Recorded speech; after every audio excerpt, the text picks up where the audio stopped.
ಇತಿಹಾಸ ಪ್ರಸಿದ್ಧ ಗೋಸಲ ಶ್ರೀ ಚನ್ನಬಸವೇಶ್ವರ ಸ್ವಾಮಿಯವರ ರಥೋತ್ಸವ ಅದ್ದೂರಿಯಾಗಿ ಸಾವಿರಾರು ಭಕ್ತರ ಸಮ್ಮುಖದಲ್ಲಿ ನೆರವೇರಿತು.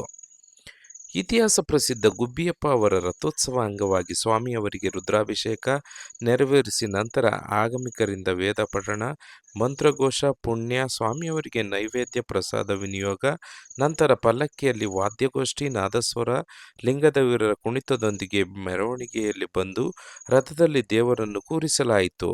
ನಂತರ ರೂಢಿಯಂತೆ ಗರುಡನ ದರ್ಶನದ ನಂತರ ಸ್ವಾಮಿಯವರ ರಥೋತ್ಸವವನ್ನು ನೆರೆದಿದ್ದ ಸಾವಿರಾರು ಭಕ್ತರ ಸಹಕಾರದಿಂದ ರಥವನ್ನು ಎಳೆಯಲಾಯಿತು. ಬಂದ ಭಕ್ತರು ತಮ್ಮ ಹರಕೆಯನ್ನು ಈಡೇರಿಸಲು ದವನ, ಬಾಳೆಹಣ್ಣು, ಧಾನ್ಯ, ಮೆಣಸು ಸೇರಿದಂತೆ ಹಲವು ವಸ್ತುಗಳನ್ನು ರಥಕ್ಕೆ ಎಸೆಯುವ ಮೂಲಕ ತಮ್ಮ ಕಷ್ಟ ಕಾರ್ಪಣ್ಯಗಳಿಂದ ಮುಕ್ತಿ ನೀಡುವಂತೆ ಸ್ವಾಮಿಯವರಲ್ಲಿ ಪ್ರಾರ್ಥನೆ ಮಾಡಿ ಉತ್ತಮ ಮಳೆ ಬೆಳೆಯು ಕಾಲಕಾಲಕ್ಕೆ ಆಗಲಿ ಎಂದು ಭಗವಂತನಲ್ಲಿ ಪ್ರಾರ್ಥಿಸಿದರು. ಯಾವುದೇ ರೀತಿಯ ಅವಘಡಗಳು ನಡೆಯದಂತೆ ತಾಲೂಕು ಆಡಳಿತವು ಪೊಲೀಸ್ ಬಿಗಿ ಬಂದೋಬಸ್ತ್ನೊಂದಿಗೆ ಅದ್ದೂರಿಯಾಗಿ ರಥೋತ್ಸವವನ್ನು ನೆರವೇರಿಸಿತು. 18 ಕೋಮಿನ ಮುಖಂಡರು ಹಾಗೂ ತಾಲೂಕು ಆಡಳಿತ ರಥೋತ್ಸವ ಕಾರ್ಯಕ್ರಮವು ಸುಲಲಿತವಾಗಿ ನೆರವೇರಿಸಿದರು. ವಿಶೇಷವಾಗಿ ಬರುವ ಭಕ್ತರಿಗೆ ದಾಸೋಹವನ್ನು ದಾಸೋಹ ಸಮಿತಿಯು ಸುಲಲಿತವಾಗಿ ವ್ಯವಸ್ಥೆಯನ್ನು ಮಾಡಿಕೊಂಡಿತ್ತು.